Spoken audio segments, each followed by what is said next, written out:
कहते हैं कि दुनिया में मन सबसे ज्यादा शक्तिशाली चीज होती है। अगर किसी चीज को तुम पूरे मन से चाह लो तो तुम उसे हासिल कर सकते हो। ये मैं नहीं कहता, ये सभी महापुरुषों का कहना है। लेकिन अगर ये सत्य है, यह सच है, तो जो हम अपने मन से चाहते हैं वो हमें हासिल क्यों नहीं होता है? भाई, कोई भी इंसान अपने मन में दुख तो नहीं चाहेगा, लेकिन वो रहता तो दुखी है। हर इंसान अपने मन से तो कामयाब होना चाहता है, खूब पैसा कमाना चाहता है, लेकिन फिर भी वो कामयाब नहीं होता। भला ऐसा दुनिया में कौन इंसान होगा जो अपने मन में यह चाहेगा कि मैं नाकामयाब रहूं या मैं पैसा ना कमाऊं?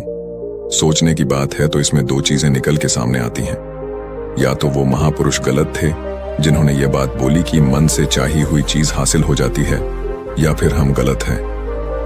आज की कहानी जो मैं आपको सुनाने वाला हूं, उसमें आपको एक ऐसा मंत्र मिलेगा।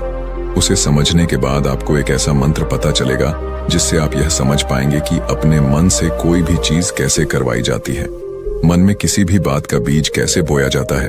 ये इस कहानी से आपको अच्छी तरह से समझ में आ जाएगा, और इससे आप यह भी समझ पाएंगे कि आकर्षण का नियम, लॉ ऑफ अट्रैक्शन, कैसे काम करता है। कहानी छोटी सी है लेकिन बहुत ही गहरी है। इससे पहले कि आप इस कहानी में खो जाएं, इस चैनल को सब्सक्राइब जरूर कर लें। तो चलिए कहानी शुरू करते हैं। एक बार की बात है, एक आदमी के जीवन में सिर्फ दुख ही दुख था।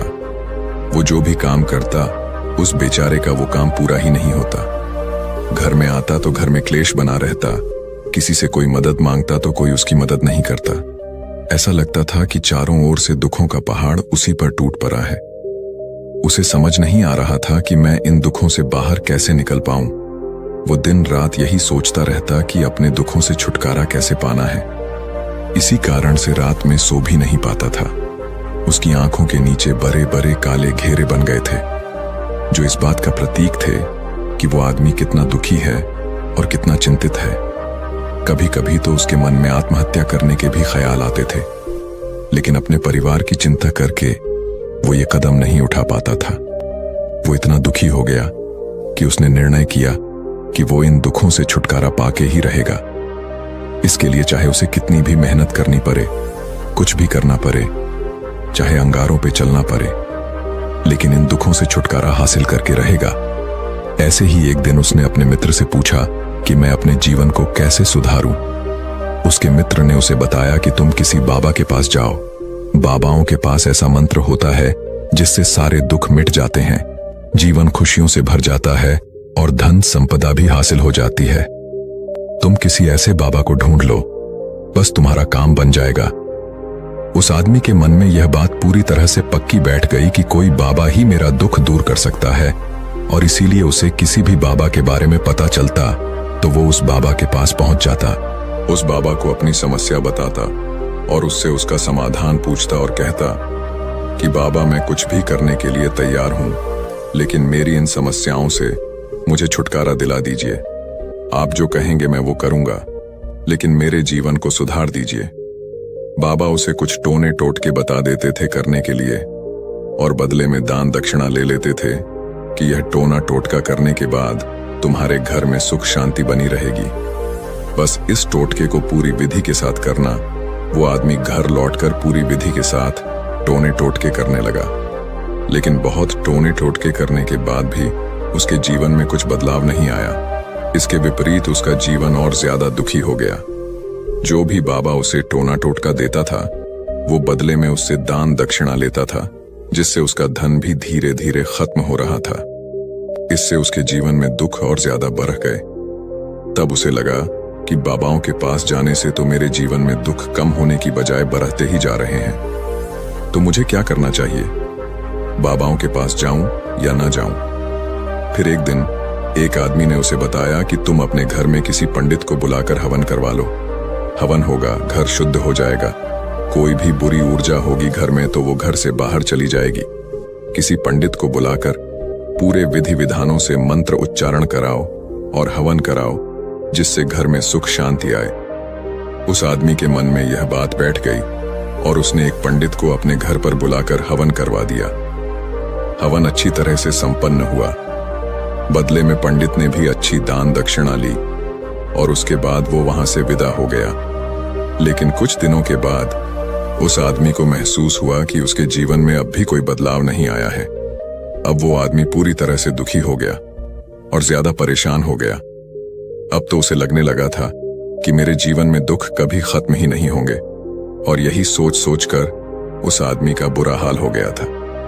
फिर एक दिन उसे अपने मित्र से ऐसे बाबा के बारे में पता चला जो समाधान बताने के लिए कोई दान दक्षिणा नहीं लेता था। उस आदमी को लगा कि ये बाबा दूसरे बाबाओं की तरह नहीं हो सकता, क्योंकि ये दान दक्षिणा तो लेता ही नहीं, और अगर दान दक्षिणा नहीं लेता तो ये सच में कोई सिद्ध बाबा होगा। और यही सोचकर वो उस बाबा के पास पहुंच जाता है। जब वो आदमी वहां पर पहुंचता है तो वो बाबा ध्यान में बैठे हुए थे। ये देखकर वो आदमी वहीं पर चुपचाप बैठकर ध्यान से बाहर आने का उनका इंतजार करने लगा। थोड़ी देर बाद बाबा ने आंखें खोली तो सामने एक दुखी और परेशान युवक को बैठे देखा। वो उसकी आंखों के नीचे काले घेरे देखते ही समझ गया कि ये आदमी अपने जीवन से कितना परेशान है। उसे संबोधित करते हुए बाबा ने पूछा कि बच्चा, क्या चाहते हो? बाबा के पास क्या लेने आए हो? उस आदमी ने कहा कि बाबा, मैं अपने जीवन से बहुत परेशान हूं। मैंने इन दुखों को दूर करने के लिए बहुत सारे रास्ते अपनाए, हर वो तरकीब करके देखे जो किसी बाबा ने मुझे बताई, हर वो काम किया जो किसी भी इंसान ने मुझसे करने को कहा, लेकिन मेरे जीवन में दुखों में कोई कमी नहीं आई। बाबा, इसके विपरीत मेरे जीवन में दुखों में बढ़ोतरी हो गई। मुझे समझ नहीं आ रहा कि मैं क्या करूं। कभी कभी तो मैं आत्महत्या करने की सोचता हूं, लेकिन अपने परिवार की सोचकर मैं यह कदम नहीं उठा पाता। मैंने आपके बारे में बहुत सुना है बाबा, और मैं बहुत उम्मीद के साथ आपके पास आया हूं। कृपया करके मुझे कोई ऐसा मार्ग बताएं जिससे मुझे अपने दुखों से छुटकारा मिल जाए। मैं अपने दुखों से छुटकारा पाने के लिए कुछ भी करने को तैयार हूं। आप मुझे कोई भी रास्ता बताएं, चाहे वो रास्ता कितना भी कठिन क्यों ना हो, मैं उसको पार करके रहूंगा। बाबा ने महसूस किया कि आदमी तो सच में बहुत परेशान है। बाबा ने उसकी बात सुनकर कहा कि बच्चा, दुखों को दूर करने के लिए मंत्र ऐसे ही नहीं मिलते। मंत्र पाने के लिए कुछ करना पड़ता है। तुम कुछ कर सकते हो। यह सुनकर पहले तो उस आदमी ने सोचा कि यह बाबा भी मुझसे दान दक्षिणा ही मांगेंगे, लेकिन और कोई रास्ता न पाकर उस आदमी ने कहा कि बाबा, आपको जितनी भी दान दक्षिणा चाहिए मैं देने के लिए तैयार हूं, लेकिन आपका मंत्र सच्चा होना चाहिए, वो पूरा होना चाहिए, उसका फल मुझे मिलना चाहिए। उसके बाद मैं आपको जो भी दान दक्षिणा लेना चाहते हो वो दे दूंगा। बाबा ने कहा कि दान दक्षिणा तो बहुत छोटी सी चीज है, मुझे वो नहीं चाहिए। इस पर वो आदमी सोच विचार करके बोला, तो बाबा, मैं अंगारों पे भी चलने के लिए तैयार हूं, आप मुझे बस आज्ञा दीजिए। बाबा ने कहा कि अंगारों पे चलने वाली छोटी चीज मैं तुमसे नहीं कराने वाला। मैं जो तुमसे कराने वाला हूं वो बहुत कठिन मंत्र है, उसे पूरा कर पाओगे। आदमी ने कहा कि बाबा, आप मुझे बताइए तो सही, मुझे करना क्या होगा? मैं कुछ भी करने को तैयार हूं। इस पर बाबा ने उसे कहा कि यहां से जब तुम अपने घर जाओ तो रास्ते में अपने मन में यह दोहराते जाना, मैं सुखी हूं, मैं सुखी हूं, मैं सुखी हूं। बार बार अपने मन में यही दोहराना, और याद रहे जुबान पर यह नहीं आना चाहिए, यह सिर्फ मन में दोहराना है। यह सुनकर वह आदमी बोला, बाबा, बस इतनी सी बात, ये तो मैं चुटकी बजा के कर लूंगा, लेकिन इससे होगा क्या? बाबा बोले, इस मंत्र को करके देखो। वैसे भी तुमने इतने बाबाओं के मंत्र किए हैं, तो इस मंत्र को भी करके देख लो। उस आदमी ने सोचा कि बाबा कुछ दान दक्षिणा तो ले नहीं रहे, और छोटा सा मंत्र है, इसे तो मैं कर ही लूंगा। वो बोला, ठीक है बाबा, मैं ये मंत्र जरूर करूंगा। वो आदमी ये कहकर वहां से उठकर चलने लगा, लेकिन जैसे ही वो चलने लगा, पीछे से बाबा ने बोला कि बच्चा, एक बात याद रखना, जब तुम ये मंत्र अपने मन में दोहराओ तो तुम्हारे मन में बंदर के विचार नहीं आने चाहिए, बंदर का ख्याल भी नहीं आना चाहिए, तो ही ये मंत्र सिद्ध होगा। वो आदमी बोला, मुझे तो आज तक बंदर का कोई विचार नहीं आया, तो अब क्यों आएगा? आप चिंता मत करिए बाबा, मैं बस मन में यही दोहराऊंगा कि मैं सुखी हूं, मैं सुखी हूं। इसके अलावा बंदर का कोई विचार मेरे मन में नहीं आएगा। ये कहकर वो आदमी वहां से चल दिया।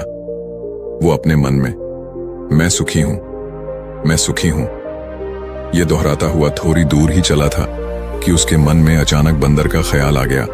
बंदर का ख्याल एक बार आया और चला भी गया, लेकिन उस आदमी ने सोचा कि आज तक तो मुझे बंदर का कोई विचार नहीं आया, ये आज बंदर का विचार क्यों आ गया, और ऐसा करके उसने उस बंदर के विचार को पकड़ लिया। वो ये भूल गया कि मुझे क्या मंत्र दोहराना है, और वो बंदर के बारे में सोचने लगा।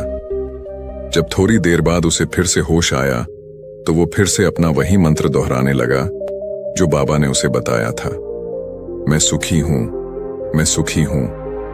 लेकिन अचानक से उसे सामने एक बंदर दिखाई दिया, और ये देखकर उसके मन में फिर से बंदर का विचार उठ गया, और वो अपने अंदर से इस विचार को बाहर फेंकना चाहता था। वो चाहता था कि मेरे अंदर किसी भी तरह बंदर का विचार न आए, लेकिन उसे तो सामने बंदर ही दिखाई दे गया।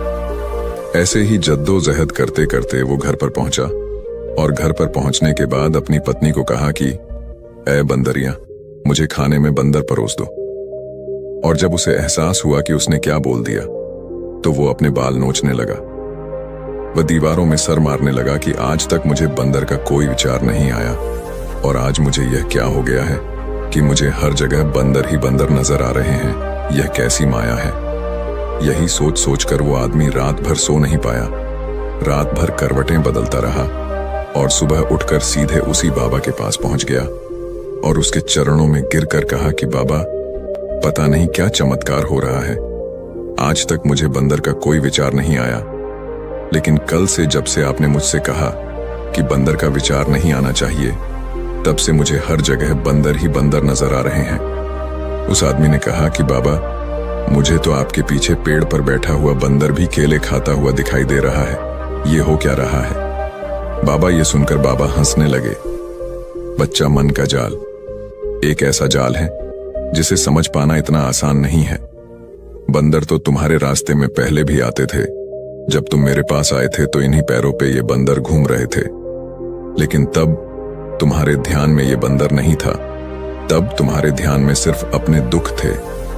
इसके बाद बाबा ने उसे बताया कि बच्चा, हम जिस चीज से भी दूर भागना चाहते हैं, वही चीज हमारे मन में बहुत गहरे में प्रविष्ट हो जाती है। वो हमारे अंतर मन में समा जाती है। असल में हम जिस चीज से भी छुटकारा पाना चाहते हैं, उससे छुटकारा इसीलिए पाना चाहते हैं कि वो हमारे साथ बहुत गहरे से जुड़ी हुई है, और हम जितना ही उससे छुटकारा पाना चाहते हैं, वो उतनी ही गहरी हमारे मन में बैठती चली जाती है, और आखिरकार वो हमारे अंतर मन में छा जाती है। ऊपर से तो हम चाहते हैं सुखी होना, कि मैं सुखी हूं, सुखी हूं। हमारे होंठ भी यही बोलते रहते हैं, लेकिन हमारे मन में दुख समाये होते हैं। हमारे विचारों में, हमारे मन में हमें दुख ही दुख दिखाई देते हैं। इसलिए अपनी जुबान से बार बार यह बोलने से कि मैं सुखी हूं, मैं सुखी हूं, हम सुखी नहीं होंगे जब तक ये मंत्र हमारे अंतर मन में प्रविष्ट नहीं होगा। इस पर उस आदमी ने पूछा कि बाबा, लेकिन यह मंत्र हमारे अंतर मन में प्रविष्ट कैसे होगा? ये सुनकर बाबा ने कहा कि बच्चा, अपने दुखों से लड़ना बंद कर दो। जब तक तुम अपने दुखों को दूर करने की सोचते रहोगे, तब तक वो दुख तुमसे चिपके रहेंगे। तब तक वो दुख तुम्हारे अंतर मन पर अपना राज जमाए बैठे रहेंगे, और जिस दिन तुम उन दुखों के बारे में सोचना ही छोड़ दोगे, उन दुखों से छुटकारा ही नहीं पाना चाहोगे, उसी दिन से तुम्हारी जिंदगी से दुख गायब हो जाएंगे। क्योंकि किसी भी चीज से छुटकारा पाने के लिए हमें उस चीज के बारे में सोचना पड़ता है, और हम जितना ही उस चीज के बारे में सोचते हैं, वो उतनी ही गहरी हमारे मन में प्रविष्ट होती चली जाती है। हम अधिकतर समय दुखों के बारे में ही सोचते हैं। हम यही सोचते हैं कि हमारे जीवन में दुख है और हमें इससे छुटकारा पाना है। इसी वजह से बार बार सोचने से वो दुख हमारे अंतर मन में प्रविष्ट हो जाते हैं और हमें एहसास भी नहीं होता। इसलिए अगर तुम दुखों से छुटकारा पाना चाहते हो, तो दुखों से छुटकारा पाने के बारे में सोचना छोड़ दो। तुम्हें दुखों से छुटकारा मिल जाएगा। अक्सर आदमी धूम्रपान छोड़ना चाहता है, शराब छोड़ना चाहता है, सुबह अपने आप से यह वादा करता है कि मैं कोई भी गलत काम नहीं करूंगा, लेकिन शाम को जब लौटता है तो नशे में चूर होकर लौटता है। ऐसा क्यों होता है कि जो हम सोच रहे हैं वो पूरा कर ही नहीं पा रहे हैं? असल में हम उस चीज को बहुत ज्यादा तवज्जो दे रहे हैं, उस चीज को बहुत ज्यादा अहमियत दे रहे हैं। जब भी हम उस चीज को छोड़ने के बारे में सोचते हैं, तो हम उसकी इंपॉर्टेंस यानी कि विशेषता और ज्यादा बढ़ा देते हैं। हमारा मन उस चीज के बारे में जितना ज्यादा सोचेगा, शराब या धूम्रपान छोड़ने के बारे में जितना ज्यादा सोचेगा, हमारा मन उतना ही उस चीज के पीछे ज्यादा भागेगा। हमें उस चीज से लड़ना नहीं है, बल्कि बिना सोचे गुजर जाना है। और अगर इस मंत्र को हम समझ लेते हैं तो हम अपने जीवन में जो भी पाना चाहते हैं उसे अपने अंतर मन में डाल सकते हैं। और एक बार वो लक्ष्य हमारे अंतर मन में बैठ जाता है तो फिर सफलता पाने में कोई समस्या नहीं आती, कोई दिक्कत नहीं आती। तो दोस्तों, उम्मीद है इस वीडियो से आपको काफी कुछ सीखने को मिला होगा। और अगर कुछ सीखने को मिला हो तो हमारे इस वीडियो को लाइक, शेयर एंड चैनल को सब्सक्राइब जरूर कर लीजिएगा और साथ ही कमेंट में नमो बुद्धाय जरूर लिखिएगा। धन्यवाद।